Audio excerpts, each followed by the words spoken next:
Assalamualaikum warahmatullahi wabarakatuh, Bapak Ibu. Saya Dr. Sigit Setiawadi, ya, pendiri Dibaca, dan saya akan menyampaikan materi yang ketiga dari pelatihan Business Networking, yaitu Skill with People, ya. Sebagai disclaimer, seperti biasanya ya, materi-materi yang akan saya sampaikan itu dibuat khusus untuk melatih kita menjalankan bisnis network marketing, ya. Nah, dalam menjalankan bisnis network marketing itu 95% itu tergantung sikap. Hanya 5% yang teknis. Dan teknisnya pun yang utama ya ini, people skill, gitu ya, Anda pelajari, gitu ya. Itu bagaimana kita berhubungan dengan orang lain. Nah, materi-materi di pelatihan online ini lebih ke arah membangun sikap kita, ya, sebagai modal utama keberhasilan menjalankan bisnis Anda nantinya, gitu. Jadi materi pelatihannya adalah yang pertama terjebak di proses, kedua membangun aset, kemarin sudah ya 2 materi sebelumnya. Hari ini skill with people, dan nanti marketing revolution, dream building, leadership skill, hukum-hukum alam, ya, stoikisme atau mindset stoik, dan personality plus, gitu ya. Nah, oke. Ada 12 hal yang perlu dipelajari dalam kita berhubungan dengan orang lain, gitu ya. Yang pertama adalah bagaimana sih kita ini belajar dan membeli sesuatu, ya. 83% Bapak Ibu kita itu belajar dan membeli sesuatu atau membuat keputusan itu dengan penglihatan kita. 11% itu dengan pendengaran kita. Jadi kalau ada orang cerita, mendengarkan dan lain-lain, kita bisa membuat keputusan, itu 11%. Hanya 3,5% yang dengan penciuman, yang mencium sesuatu tiba-tiba memutuskan untuk beli, nah, gitu ya. 1,5% dengan sentuhan, 1% dengan rasa, gitu ya. Jadi sebagian besar dengan penglihatan, gitu ya. Karena itu sangat penting kita untuk membuat orang melihat sesuatu, ya. Salah satunya adalah video ini. Nah, yang kedua yang perlu dipelajari adalah memahami orang dan kodrat manusia, ya. Orang itu Bapak Ibu hanya tertarik kepada diri mereka sendiri, bukan kepada Anda, gitu ya. Nah, Anda juga sama, Anda juga 10.000 kali lebih tertarik pada diri Anda sendiri daripada Anda tertarik pada orang lain di muka bumi ini, ya. Anda kalau melihat foto misalnya, ada foto banyak orang, siapa yang Anda cari pertama kali? Anda kan? Anda ada di foto itu. Kalau ada Anda, baru tertarik, baru yang lihat yang lain-lain. Oh, saya sama siapa ya? Ini kapan ya? Tapi begitu Anda tidak tertarik dengan foto itu, gitu ya. Kecuali kalau di situ ada orang yang sedang Anda taksir dan lain-lain, ya itu lain, gitu ya. Itu kan berarti Anda juga, gitu loh ya. Nah, jadi ini adalah kunci untuk memahami orang lain, bahwa Anda 10.000 kali lebih tertarik pada diri Anda sendiri daripada Anda tertarik pada orang lain di muka bumi ini. Sedangkan orang lain juga tertarik kepada diri mereka sendiri, bukan kepada Anda. Jadi kalau Anda ingin membangun komunikasi yang baik dengan orang lain, ya Anda harus memaksakan diri Anda untuk bisa tertarik kepada orang lain, gitu ya. Mengalihkan rasa tertarik dari diri sendiri ke orang lain, ya itu. Ya, Anda jangan tersinggung kalau orang itu hanya tertarik pada dirinya sendiri, karena ya memang itulah kodrat manusia. Adalah yang sudah mengerti ilmunya, yang berusaha untuk bisa memanfaatkan ketertarikan orang itu kepada dirinya dengan cara yang akan nanti disampaikan berikutnya. Nah, jadi yang ketiga yang perlu Anda ketahui adalah bagaimana sih seseorang itu membeli atau membuat keputusan untuk membeli sesuatu atau apalah, gitu ya, menerima saran dari seseorang, ya, itu kan membeli juga namanya, ya. Jadi hanya kepada orang yang dia sukai, ya. Jadi emosi Bapak Ibu, nalar tidak ada Bapak Ibu di sini, ya. Nalar itu hanya untuk pendukung emosi. Kita mendukung si A, mendukung si B, itu kalau ada kita sukai, ya. Jadi Anda berusahalah menjadi orang yang dia sukai, ya. Bagaimana caranya? Ya tadi, ingat pada yang kedua, yaitu kodratnya manusia seperti apa. Selfish, senang pada dirinya sendiri, ya sudah, berusaha menjadi orang yang dia sukai, yaitu orang yang senang kepada dia, gitu ya. Itu. Jadi bagaimana cara kita membuat orang yang disukai? Ya kita setiap orang itu menyukai orang lain yang satu, yang menyukai dirinya. Kalau orang lain tadi tidak menyukai dirinya, dia ya jadi tidak suka gitu loh ya. Yang kedua, orang yang sama dengan dirinya. Gitu ya. Jadi di sini Anda juga harus belajar menyetujui pendapat orang lain, kemudian berusaha menyamakan diri kita dengan orang lain. Ya, strateginya bermacam-macam menyamakan diri kita itu, gitu ya. Yang bisa dengan menyamakan asal, gitu ya. Misalnya udah ngobrol, terus dia mengatakan, dari mana Bapak? Oh, saya dari Pacitan. Nah, terus kita ngomong, wah keren Pak, saya dulu dinas di Pacitan Pak. Di Pacitan mana lah? Terus kita ngobrol tentang Pacitan. Itu orang itu akan langsung menyukai kita, ya. Atau dia dari kota manapun ya, kita selalu, wah saya punya teman Pak di sana Pak. Jadi membuat kita sama. Oh, orang yang punya teman di Semarang, dia tinggal di Semarang, berarti percaya. Kalau toh tidak bisa mencari bahan yang sama, ya kita meniru, ya meniru tingkah lakunya dia. Jadi kalau orangnya garuk-garuk kepala, ya kita ikut-ikut mengangkat kepala, gitu ya. Nah kalau di sebuah seminar, Anda perhatikanlah, saya atau yang lainnya, kalau pertama kali kita naik ke panggung, saya selalu mengatakan, Bapak Ibu, siapa yang pertama kali hadir di acara ini? Ya, ngacung semua. Ini apa? Menyamakan sikap Bapak Ibu. Saya begini, memaksa orang juga untuk begini. Kemudian siapa orang yang sudah sering ke seminar ini? Nah, ngacung. Jadi akhirnya semua orang sama sikapnya dengan saya, dan secara bawah sadar mereka akan suka dan percaya kepada kita. Nah, kemudian tentunya ya tadi ya, menyetujui pendapat orang lain, karena kalau orang tidak setuju dengan kita ya udahlah, dia orang lain gitu ya. Nah sekarang yang kelima ya, dari 12 tadi ya, bagaimana kita berbicara dengan orang. Kalau kita ingin disukai orang, berbicara tentang topik yang paling menarik bagi mereka, ya apa itu? Yaitu diri mereka sendiri, ya. Jadi jangan berbicara panjang lebar tentang Anda, gitu ya. Kecuali kalau Anda di panggung ya, memperkenalkan diri. Tapi kalau sudah berhadapan muka dengan seseorang, udahlah. Kalau dia tidak tanya siapa Anda tidak usah jawab, tidak usah menjelaskan saya begini. Tidak usah, dia akan bosan. Bicaralah tentang mereka, itu tentang orang yang kita ajak bicara, ya. Bagaimana Pak keluarga Anda? Oh, Pak, di mana putri Anda yang sudah menikah itu sekarang tinggal Pak? Bla bla bla. Oh, tentang diri keluarganya, tentang pekerjaannya, tentang, biasanya atau kadang-kadang bukan biasanya ya, seringkali hanya dengan berbicara tentang orang itu, dia langsung menerima penawaran kita, gitu ya. Kita tidak perlu terlalu menggebu-gebu, berbusa-busa untuk menjelaskan betapa bagusnya produk kita, betapa bagusnya sistem bisnis kita. Enggak, kita cukup berbicara tentang mereka, gitu ya, tentang keluarganya, sekolahnya, dan lain-lain.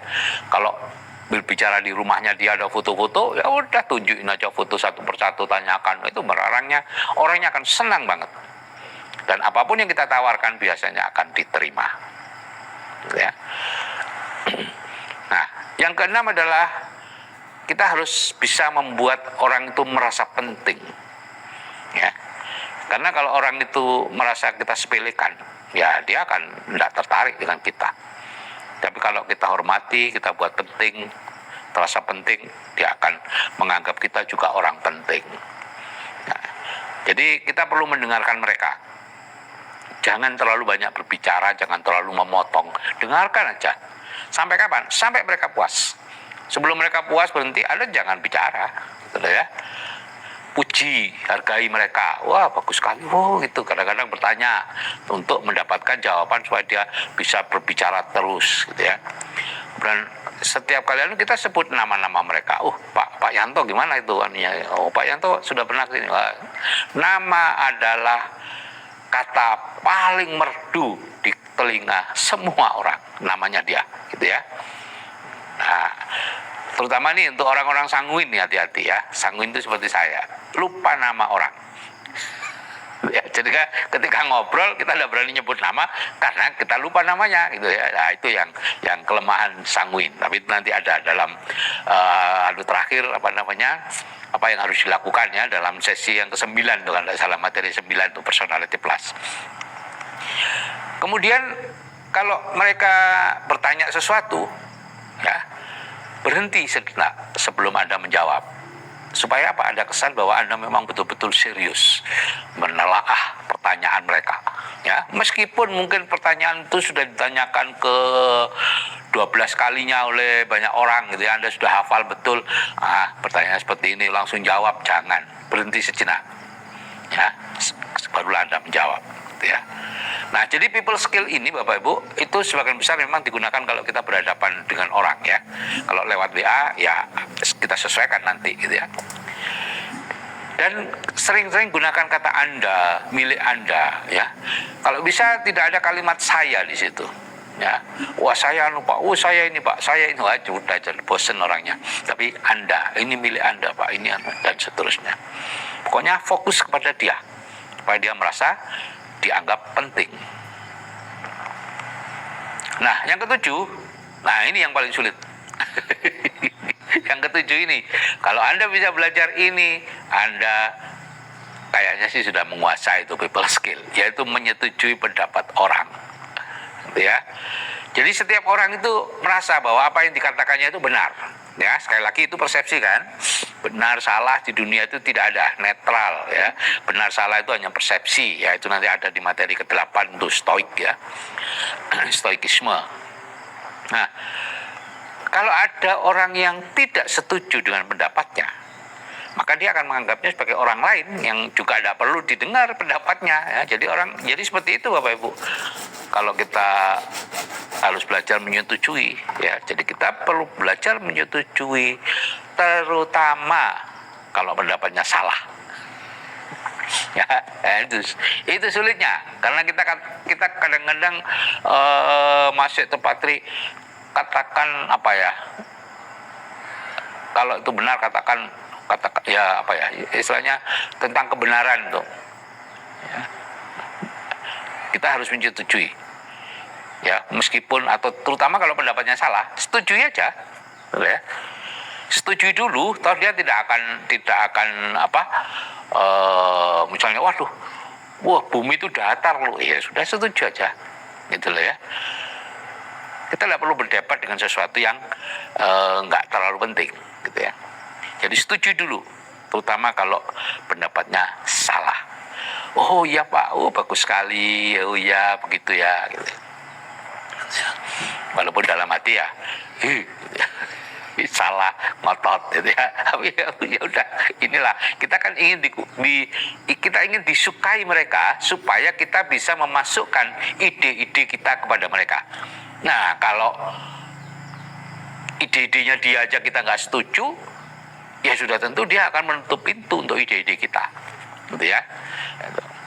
Nah, yang ke-8, Anda perlu atau kita perlu tahu bagaimana sih cara mempengaruhi orang. Hanya ada satu cara untuk bisa mempengaruhi orang, ya, yaitu mengetahui apa yang orang inginkan. Jadi kalau nanti akan ada dalam bagaimana cara mengetahui yang orang inginkan, yaitu dalam marketing. Itu nanti ada marketing revolution, itu ada need-nya, mengetahui need seseorang, terutama kalau kita bergerak di bidang networking gitu ya. Jadi Anda hanya menunjukkan bagaimana mereka bisa mendapatkan apa yang mereka inginkan dengan melakukan apa yang Anda ingin mereka lakukan. Ya, kita ngobrol nih misalnya dengan 9 faktor motivasi utama itu ya, Bu, dari 9 hal ini apa sih yang Bapak Ibu pilih yang menjadi prioritas Anda? Misalnya dia mengatakan, oh ini saya nomor ini pendidikan anak ya. Ada pertanyaan kan, 5 pertanyaan Mas ya. Jadi apa yang dipilih, mengapa memilih itu? Oh karena pilih bla bla bla bla bla bla bla bla bla. Nah terus mengapa itu penting? Ya bla bla bla bla bla bla bla. Kalau nggak diperoleh bagaimana dan seterusnya. Itu ya. Jadi nanti ada materi tentang itu di komunikasi ya. Jadi hanya ini Bapak Ibu cara mempengaruhi orang itu, yaitu mengetahui apa yang orang inginkan. Jadi prospek Anda, grup Anda itu bukan nomor WA, Bapak Ibu. Dia adalah orang yang punya semua kepentingan. Anda harus tahu dulu apa sih sebetulnya yang prioritas dia dalam kehidupannya, ya. Nah, nomor 9 yang perlu Anda pelajari adalah cara meyakinkan orang itu seperti apa. Ya, bagaimana cara meyakinkan orang, gitu ya. Jadi orang itu umumnya skeptis, Bapak Ibu, dengan sesuatu yang dianggapnya menguntungkan kita, gitu ya. Kalau kita untung, ya dia tidak akan, jadi dia akan menentang itu, gitu ya. Nah, sehingga kita bicara menggunakan orang ketiga, ya, orang ketiga. Misalnya nih, wah Pak Kosin menggunakan ATBS tuh untuk obat tidur, dan sekarang ya penghasilannya udah di atas ATBS 100 juta itu, gitu ya. Nah, atau setiap orang kalau kita mengirimkan video, kita captionnya, ini Pak ada video yang menurut Pak Rohmat itu telah merubah beliau, dan seterusnya itu lewat WA, ya. Atau kalau dalam penjualan, Pak ini kamar ini menurut orang yang menyewa sebelumnya, mereka sangat kerasan tinggal di kamar ini Pak. Nah, itu kita katakanlah kita menawarkan kos-kosan atau apa. Jadi pendapat orang lain, orang ketiga. Karena kalau kita mengatakan, kamar ini bagus Pak, ini ya karena Anda mau nyewakan ke saya, ya bagus. Tapi kalau kita mengatakan, Pak, menurut orang yang kemarin keluar dari kamar ini karena memang sudah waktunya pindah dari kota ini luar biasa bagus Pak, menyenangkan, bla bla bla bla. Itu ya. Jadi meyakinkan orang adalah dengan menggunakan orang ketiga, karena dia akan skeptis dengan kita. Nah, yang ke-10, ya, cara membuat orang mengatakan iya, ya. Nah, jadi berikan alasan untuk mengatakan iya kepada Anda, yaitu sesuatu yang menguntungkan dia atau sesuatu yang tidak bisa dia tolak, ya, terserah apa yang mau Anda tawarkan, gitu ya. Kemudian ajukan beberapa pertanyaan iya, ya, pertanyaan-pertanyaan yang jawabnya iya, itu untuk membentuk pola pikir iya. Jadi misalnya nih, Anda masuk ke rumah orang itu, bertamu untuk menawarkan sesuatu, ya, barang atau menawarkan bisnis MW atau apalah, gitu ya. Maka sebelum Anda melakukan presentasi, ngobrol tentang bisnis dan lain-lain, Anda harus bisa memformat pikirannya menjadi pikiran iya. Dengan cara apa? Paling tidak membuat dia 5 kali mengatakan iya. Jadi gampang. Kalau ada foto di situ ya, ini Bapak waktu masih muda ya? Iya. Ini Bapak waktu masih kuliah ya? Iya. Ini putra Bapak ya? Iya. Udah, iya, gitu ya. Kayaknya Bapak senang bonsai ya? Iya. Nah, baru. Kalau sudah iya 5 kali, barulah Anda cerita tentang bisnis Anda, gitu ya. Kalau ada tidaknya di situ, Anda ulangi 5 kali lagi, ya, berturut-turut 5 kali itu, gitu ya. Baru terformat iya. Jadi hati-hati dalam hal mengajukan pertanyaan-pertanyaan, gitu ya. Kemudian kalau menawarkan sesuatu, beri pilihan di antara 2 iya. Pak, Bapak mau join kemudian ngajak orang, atau Bapak mau join kemudian membeli produk. Ini kan milih yang pertama, join ngajak orang, ya join. Milih join membeli produk, ya join, gitu loh ya. Nah, itu jadi jangan mengatakan, Pak, Bapak mau join apa tidak. Wah, belum dulu deh. Itu jawabannya. Tapi kalau join untuk langsung aktif, atau join untuk kemudian membeli produk, wah saya mau pakai produknya aja deh dulu, saya belum aktif, kan join juga, gitu ya. Nah, itu caranya. Kalau misalnya mau janji ketemu, mohon maaf Pak, Bapak bisa menerima saya sebelum maghrib atau setelah maghrib. Pilihannya sama, yaitu menerima dia, atau kita ke sana, Pak, saya bisa bertemu Bapak sebelum maghrib atau sesudah maghrib. Bukan, Pak, Bapak bisa menerima saya atau tidak hari ini. Jangan, ya. Jadi pilihan di antara 2 iya. Nah, itulah cara membuat orang mengatakan iya. Nah, yang ke-11 ya, sebelum terakhir ya, yaitu bagaimana cara memuji orang. Jadi pujian itu sesuatu yang apa ya, laparnya itu nggak pernah habis-habis. Ya, kalau kita makan nasi, habis makan kenyang kan? Tapi kalau habis dipuji, itu kita nggak kenyang dengan pujian itu.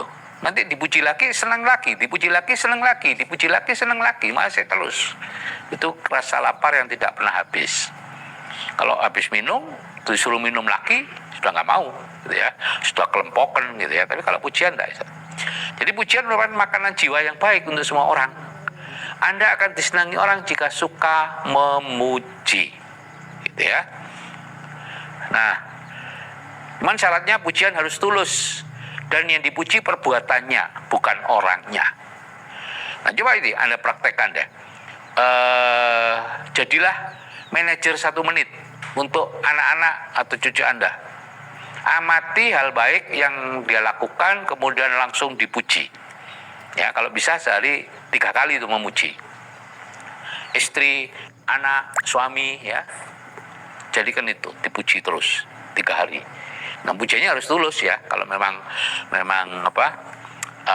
dia lakukan, misalnya nih anak habis makan terus membawa piringnya ke belakang gitu ya, membantu bawa piring ke belakang. Wah, itu dipuji seolah-olah dia menang olimpiade. Wah, luar biasa, terima kasih ya, kamu bisa bantu ibu begini gitu ya.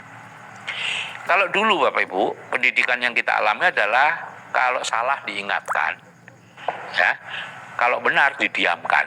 Sekarang Anda perlu membalik ya sistem itu, yaitu kalau salah Anda diamkan, ya, kalau benar Anda puji habis-habisan, maka dia akan cenderung untuk mengulangi hal-hal yang benar.